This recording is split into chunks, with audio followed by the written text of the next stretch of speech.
So now we are continuing with the chapter of real numbers.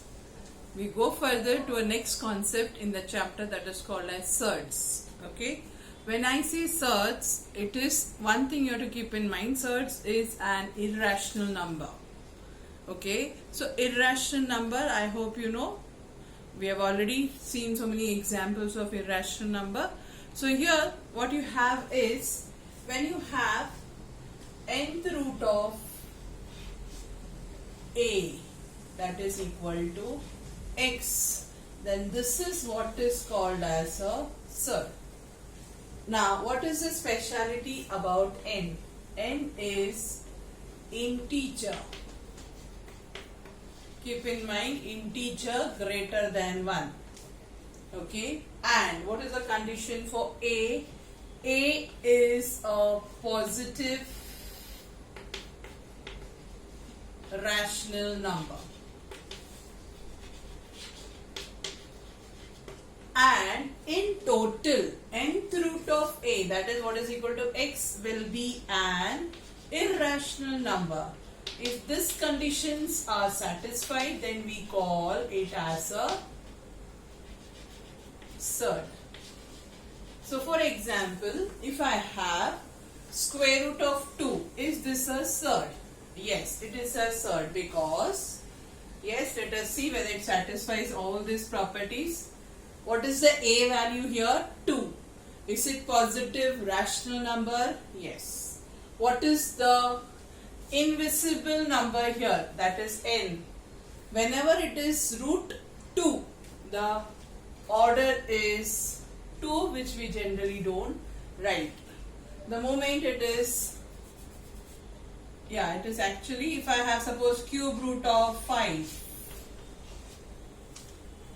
this is also a surd, where the n value is 3, which is positive natural integer, and 5 is also a positive rational number, and whole together it is an irrational number. Then this becomes a surd. Is that very clear? So what is a surd? In total it will be an irrational number, but when you see part by part each thing, it will be the number which is inside is called as the radicand. This sign is called as a radical sign, and this which is there is called as the order of the surd. Is this very clear? The three part of the surds. Okay. Now, as we have seen the definition of surd, let us see some more examples here. You can just suggest some examples according to your understanding. Yes, I can have fifth root of 6, cube root of 2. Simple examples is the ones which you can easily suggest, girls, so that it's easy for you to understand. Right? Now, we go further. Yes, do you find there is some relation of indices here? Right? Something raised to n. I hope everyone knows, if I have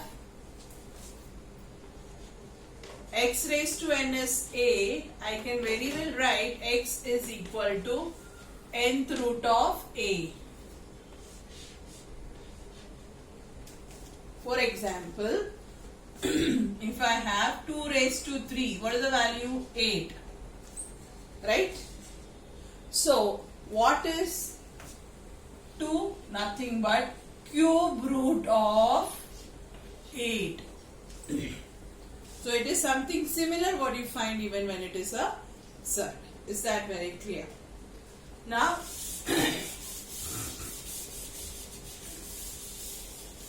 we go further to see simplest form of a surd. Now, what is the meaning of simplest form? Now, simplest form is when you write the surd. See, whenever I am writing a surd, I so far had written like this something, cube root of 2. Okay, I can even have surds of this type, that is 5 root 2. The 5 is not the order. 5 is the rational part and this whole thing is the irrational part. And this is combination and this is what is also a surd. So when I have a combination like this is where we will find the simplest form. I'll just show you a few examples. Suppose I have a 4th root of 32. I've taken a very simple number. Come on, who can find the factors of 32? By factor method. Yes, very simple. Quick, 32. 2's are 16. 6, so it is divisible by 2. 8, divisible by 2. 4, divisible by 2. 2, 2 ones are 2. So what have you got 32 as? 1, 2, 3, 4, 5. How many 2's are there? 5. So I can write this as 4th root of, see where is the 4th root coming? It is coming inside that V shape. Can you make out? Right? Make a note of this, girls. These are very small things, but you have to know. So whatever is the order, I will try to get the power there. Is it possible? Can I write 1, 2, 3, 4 as 2 raised to 4 into 2? Right? Is it not same as 32? Yes. So therefore, when I write this further, I can see is I can separate and I can write this like this. That root sign goes for both parts inside the root sign. So what is 4? Power inside and the root outside, it cancels each other, so you get 2. This remains as it is. So what have you done?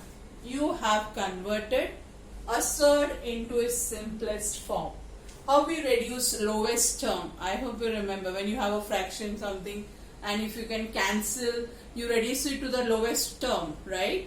Same way, here also you are doing the same. You are trying to make a surd into simple form. Now, this is called, yes, this is called pure surd because it is having only irrational part. And this is called as mixed surd. Why mixed surd? Because it is having a rational part as well as an irrational part. You will not find these words in your books now, but it was there previously. This is a pure surd. Now what is the speciality of pure surd? What is the rational part of the pure surd? It is 1. And for a mixed surd, you can see the rational part as well as the irrational part. So always keep in mind, whenever you have a pure surd, when you convert it into mixed surd, that is becomes the simplest form and it is easy to solve. So we will be using this many a times in the sums, girls, so you will understand when you do it. Okay. Same way we will see some similar surds. So suppose I have this, I continue with the same thing. And do you know what is the next power of 32? After 32, what is next? Yeah, power of 2. Yes, anyone? No one. Okay. I am keeping the same order. Okay. 4th root of 32 as well as 4th root of 64. Or I'll change it to some other number, no new number, so that it is, you need to work on it. Yes, 243. Come on. Now you know what is the simplest form of this because you have already solved. It is nothing but twice, that is 4th root of 2. Now work on 243 similarly. What is there for 243? How many of you know the tables? Let me check. Yes, very simple to find the factors. It is not at all difficult actually, girls. You should know all the, yes, test of divisibility. That will only help you to solve surds easily. If you have forgotten, please revise. Yeah, in between as I am doing the sums, I might be revising with you, so keep in mind. Now, here 3 in the units place. So, is it divisible by 2? Not possible. So, what we check next is the test of divisibility of 3. So, for 3, what do we do? 4 plus 3, 7 plus 2, 9. Is it divisible? Yes. So we divide by 3. 3 8s are 1s are. Again, is this divisible by 3? Yes. 3 again? Yes. 3 again? Yes. So what do you get? Is how many times 3? Just check whether it is 4 times. Yes. But here it is 5 times 3. So how do we write it? Correct? Some of you have got it. It is 3 raised to 4 into 3. Got it? So what will happen? 4 and 3 raised to 4. So it will become 3 4th root of 3. Yes or no? Now what do you find? The order is same. Order is same, but the radicands are different. So they are not similar. Okay? So what should we say? Keep in mind, the order should be same as well as the radicand should be same for the surds to be similar. Look on page number 26. Sorry, 26, the last line. You can see surds, if the order is equal as well as the radicands are equal, then they are called as similar surds. Now after knowing this much, come to page number 27. Here also you can see, remember this, orders of the surd and radicand are equal, then the surds are similar. So now let us just do some sums from the exercise so that you get an idea of it. Come to exercise 2.3, first sum. State the order of the surd. What is the order? Yes, the n which is hidden there. Come on. So here cube root of 7. So what is the order? Order is 3. Now see girls, you should understand the difference of the order being written and the rational part being written. Followed or not? In the rational part you can see this is cube root of 7 which is written, and the next one is written as 5 root 12. It is not 5th root of 12. Please don't misunderstand this like this. 5 root 12 is, it has a rational part and it has an irrational part. And what is the order which is invisible always? The order is 2. And here what is the order? 3. And tell me what is the rational part here? Yes, when the rational part is not visible, it is always 1. Is that very clear? Now going further, you can see there are so many other sums which you can go on doing, and you will write the order of the surds. Okay. Now, I hope you are done with it. Okay. Now we go for the second one. State which of the following are surds and justify. Okay. Let us start working on it. So what do you find is, first one, cube root of 51. Is it a surd? Even if it is a surd, you have to justify why you say it is a surd. Cube root of 51. Yes, it is a surd. Why is it a surd? Because, yes, the radicand is positive natural number. Sorry, positive rational number. I'm so sorry. Rational number, and 3 is, yes, again positive integer greater than 1. So therefore in total cube root of 51 is a surd. Got it? Next, second one, 4th root of 16. 4th root of 16. Just recall, we have done 32 factor in the previous example. What is 16? 16 is nothing but 2 raised to 4. That means it will be 4th root of 2 raised to 4. So what is the answer? The answer is 2. So is it a surd? No, it is not a surd. So therefore here what you can say, this is not a surd. Is that very clear? Understood, girls?